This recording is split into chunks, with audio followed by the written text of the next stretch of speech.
Perkenalkan, nama Ibu Alfu Lela Arianti, Ibu dari Universitas Jambi, Program Studi Pendidikan Kimia. Di sini Ibu diberikan tugas untuk membantu Ibu Netri dalam mengajar kimia. Nah, kali ini kita akan melanjutkan materi kelas 11 tentang laju reaksi, yaitu faktor-faktor yang mempengaruhi laju reaksi. Nah, sebelum kita mulai pelajaran kali ini, tak lupa kita membaca Bismillahirrahmanirrahim dan berdoa menurut agama dan kepercayaan kita masing-masing agar kita diberikan kemudahan dalam memahami materi kali ini. Kali ini kita akan membahas mengenai faktor-faktor yang mempengaruhi laju reaksi. Nah, pada kehidupan sehari-hari terdapat reaksi kimia yang berlangsung secara cepat dan juga ada reaksi yang berlangsung secara lambat. Reaksi kimia yang berlangsung secara cepat kita misalkan dengan melarutkan tablet vitamin C ke dalam air. Maka dalam waktu 1 menit ataupun 2 menit tablet tersebut akan larut dalam air. Maka itulah tergolong reaksi kimia yang berlangsung secara cepat. Nah, sedangkan untuk laju reaksi yang berlangsung secara lambat itu kita misalkan pada proses perkaratan besi. Itu terjadi tidak bisa dalam waktu 1 menit ataupun 2 menit, tetapi memerlukan waktu yang berhari-hari. Itulah contoh dari reaksi kimia yang berlangsung secara lambat. Berikut ini pengertian dari kecepatan reaksi atau laju reaksi, di mana laju reaksi didefinisikan sebagai laju berkurangnya konsentrasi per reaksi tiap satu satuan waktu atau laju bertambahnya konsentrasi produk reaksi tiap satu satuan waktu. Nah, kita lihat contoh satu reaksi di mana jika terdapat reaksi A berubah menjadi B, di mana A ini disebut sebagai pereaksi,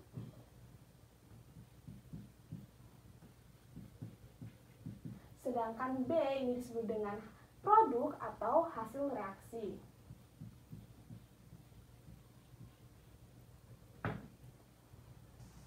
Jadi A berubah menjadi B, maka rumus laju reaksinya dapat kita tuliskan seperti ini, di mana VA sama dengan negatif selisih konsentrasi A dibagi dengan selisih waktu, atau dapat kita tuliskan dengan rumus V dari B sama dengan positif selisih konsentrasi B dibagi selisih waktu, di mana keterangannya yaitu V adalah laju reaksi dengan satuannya molar per sekon.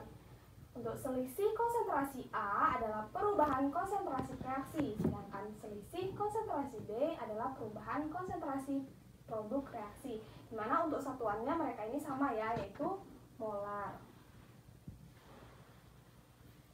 Nah, untuk selisih waktu atau delta T itu adalah perubahan waktu, di mana untuk satuannya sekon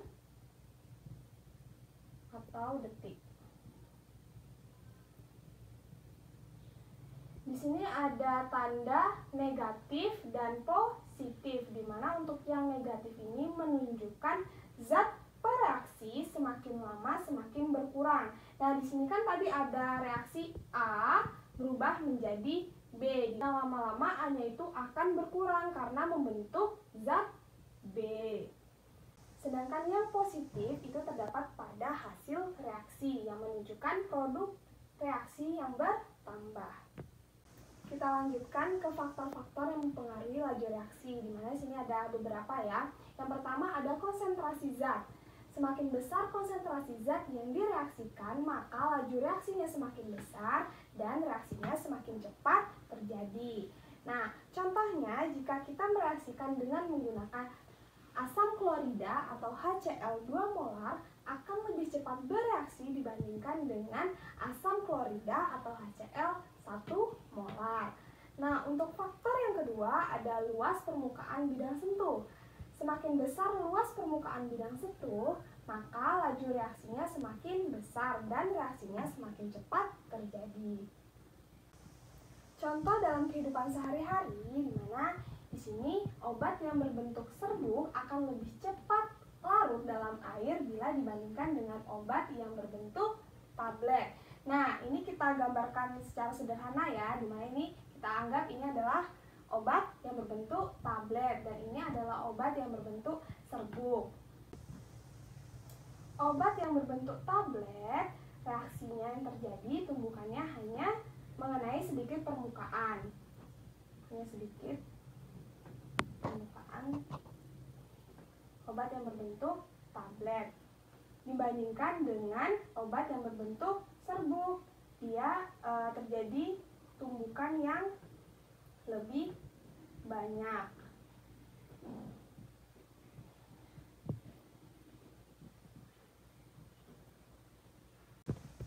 Pada obat yang berbentuk serbuk, tumbukan itu akan terjadi pada setiap butirannya. Karena ada pada setiap butirannya, beda dengan yang obat berbentuk tablet. Jadi obat yang berbentuk serbuk itu disebut memiliki luas permukaan bidang sentuh yang lebih besar dibandingkan dengan obat yang berbentuk tablet. Jadi yang berbentuk serbuk akan lebih cepat bereaksi.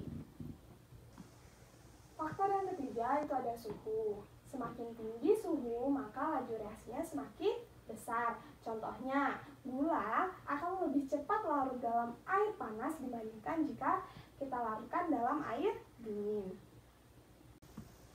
Faktor yang keempat itu ada tekanan dan volume, di mana besaran tekanan dan volume itu adalah berkebalikan.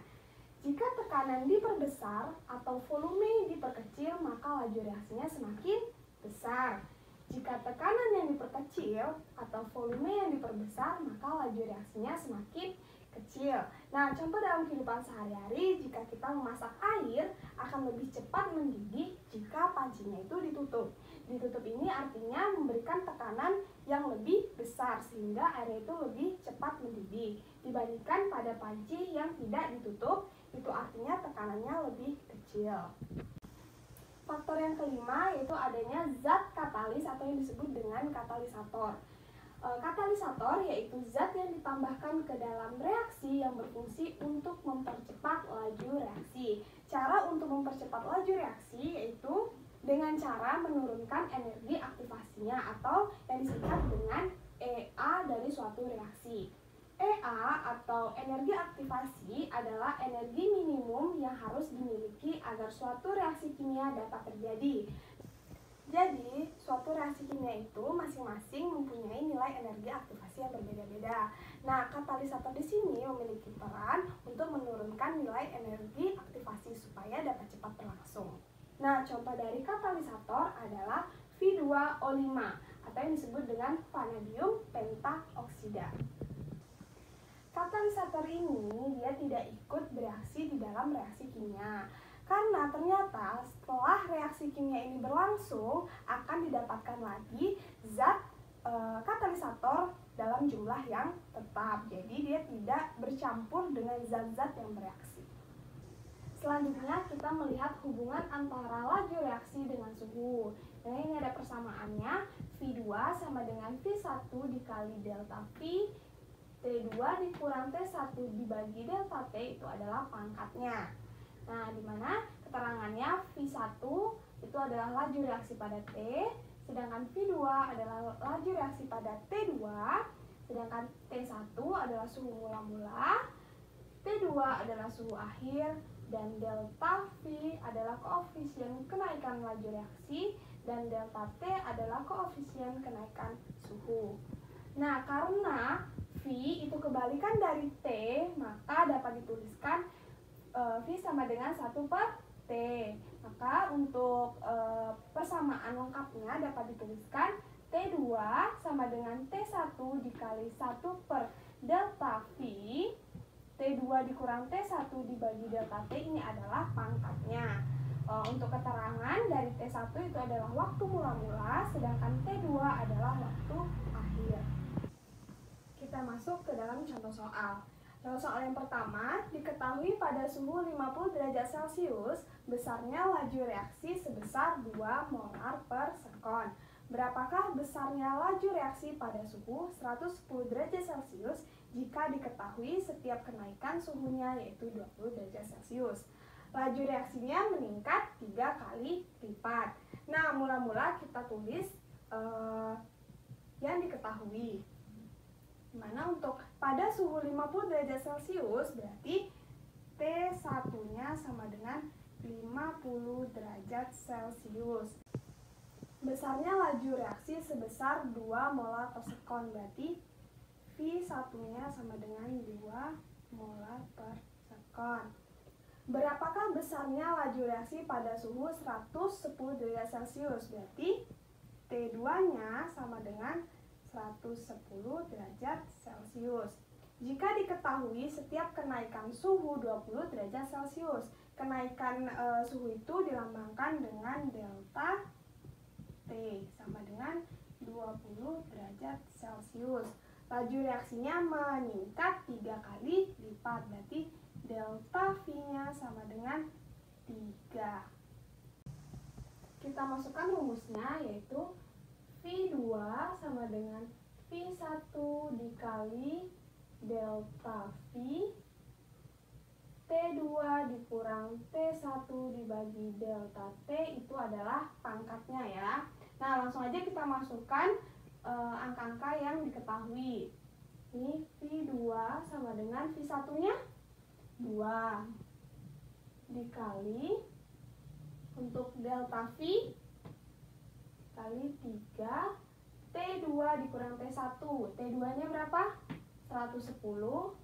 110 dikurang T1-nya 50 dibagi delta T-nya 20. Maka V2 sama dengan 2 dikali 3.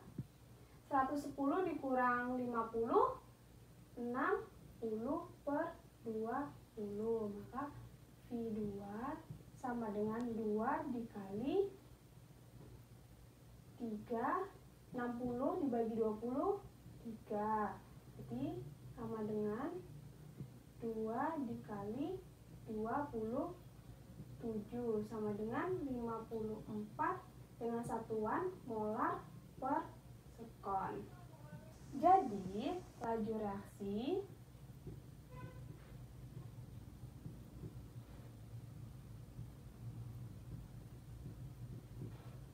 pada suhu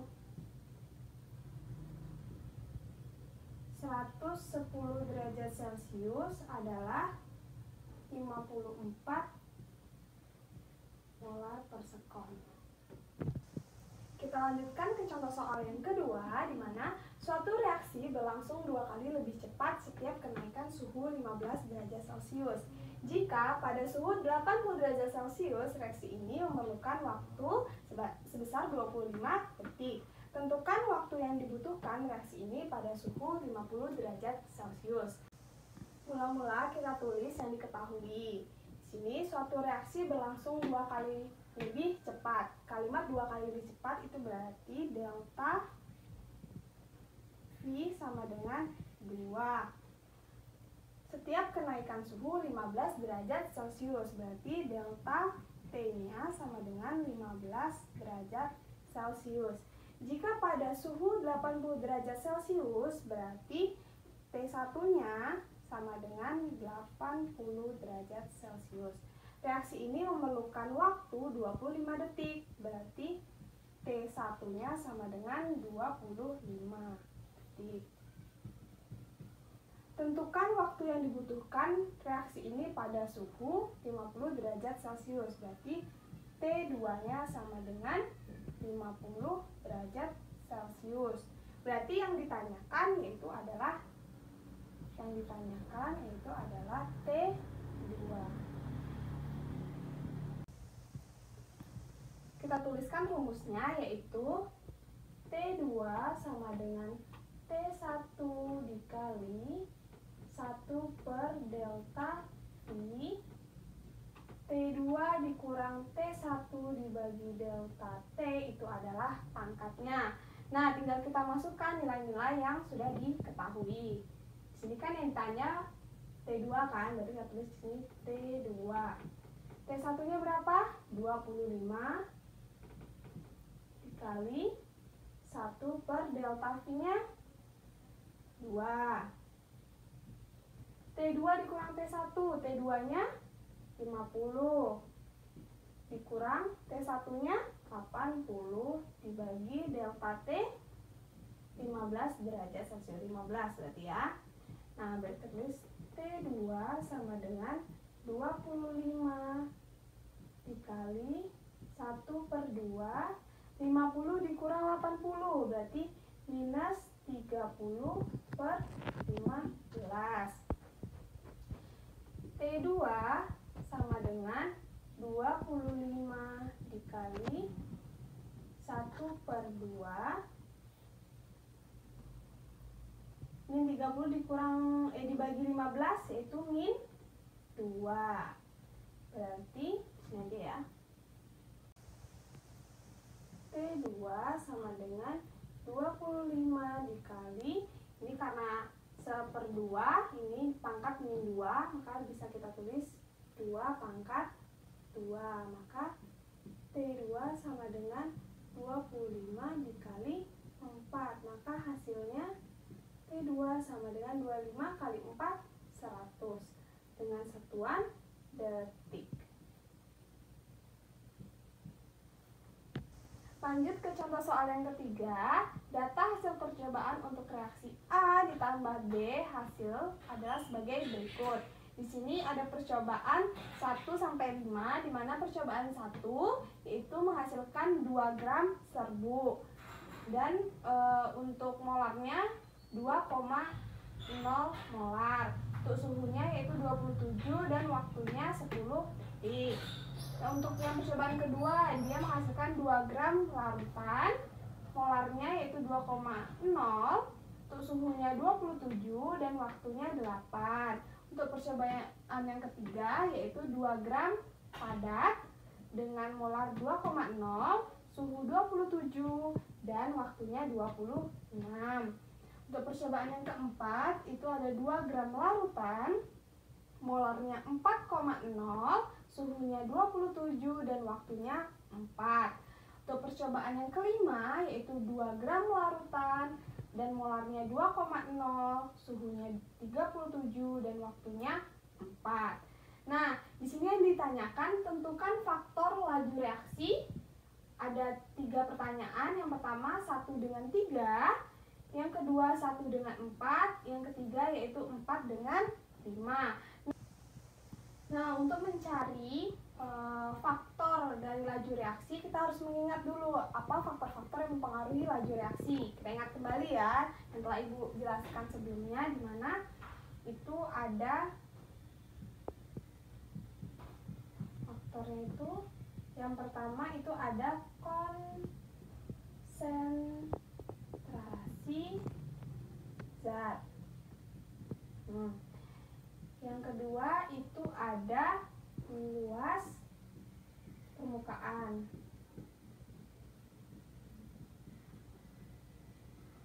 Yang ketiga itu ada suhu. Yang keempat ada volume dan tekanan.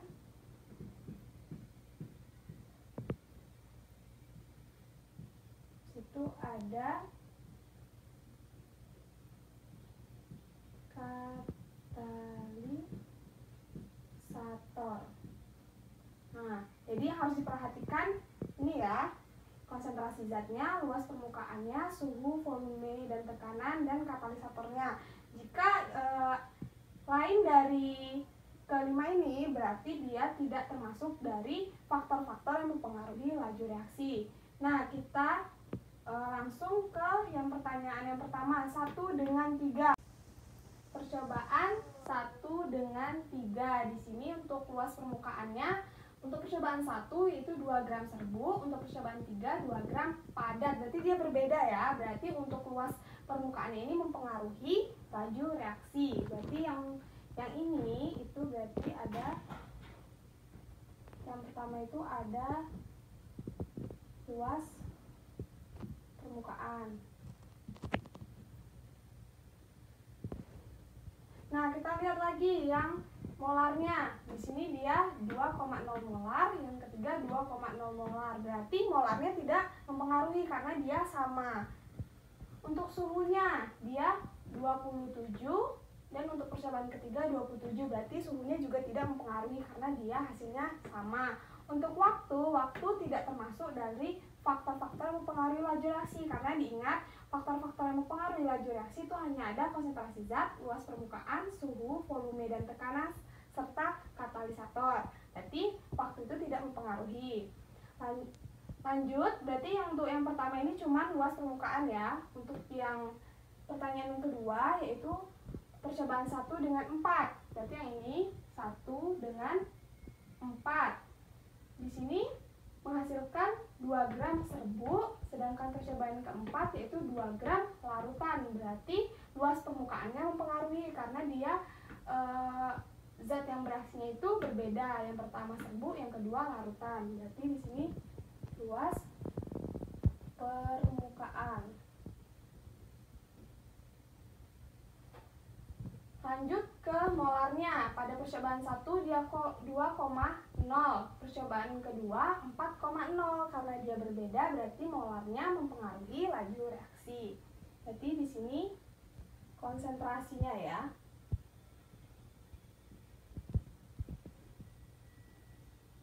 Konsentrasi zatnya. Selanjutnya kita lihat suhunya. Pada percobaan 1 27.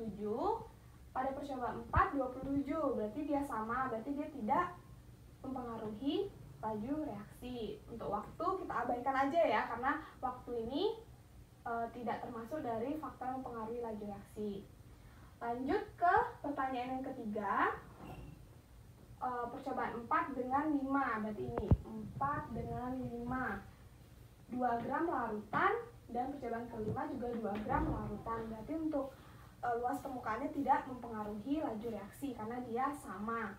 Nah, untuk konsentrasinya untuk percobaan yang keempat yaitu menghasilkan 4,0, sedangkan untuk percobaan 5 yaitu menghasilkan 2,0. Berarti untuk konsentrasinya dia mempengaruhi karena hasilnya berbeda. Berarti di sini ada konsentrasi.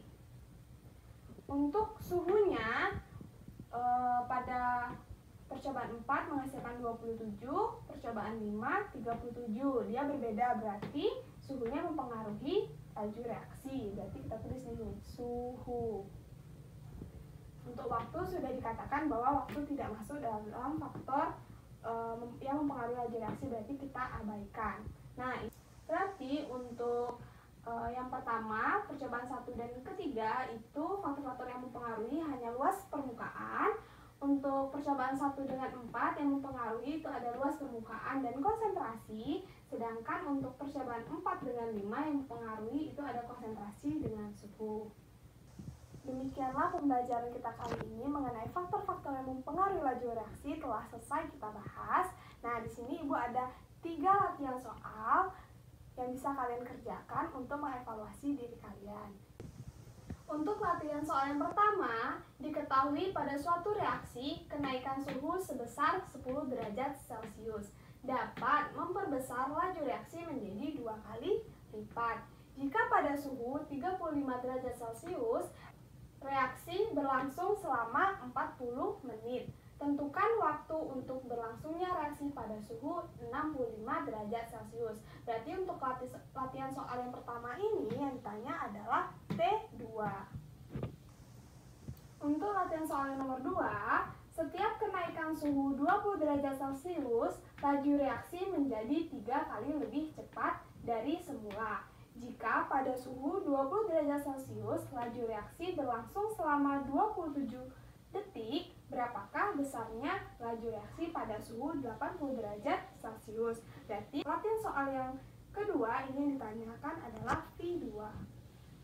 Latihan soal yang terakhir atau yang ketiga, di mana data hasil percobaan untuk reaksi S ditambah Y hasilnya adalah sebagai berikut. Di mana ini ada percobaan 1 sampai ke 5 ya. Nah, ini ada luas permukaannya, konsentrasi, suhu, dan waktu. Yang ditanya tentukan faktor laju reaksi pada percobaan 1 dengan 2, percobaan 3 dengan 5, dan percobaan 4 dengan 2. Itulah tadi pembelajaran kita kali ini mengenai faktor-faktor yang mempengaruhi laju reaksi. Semoga kalian memahami apa yang telah Ibu sampaikan dan kalian dapat mengerjakan latihan soal. Itu saja yang dapat Ibu sampaikan. Ibu akhiri, wabillahi taufiq wal hidayah. Wassalamualaikum warahmatullahi wabarakatuh. Selamat siang.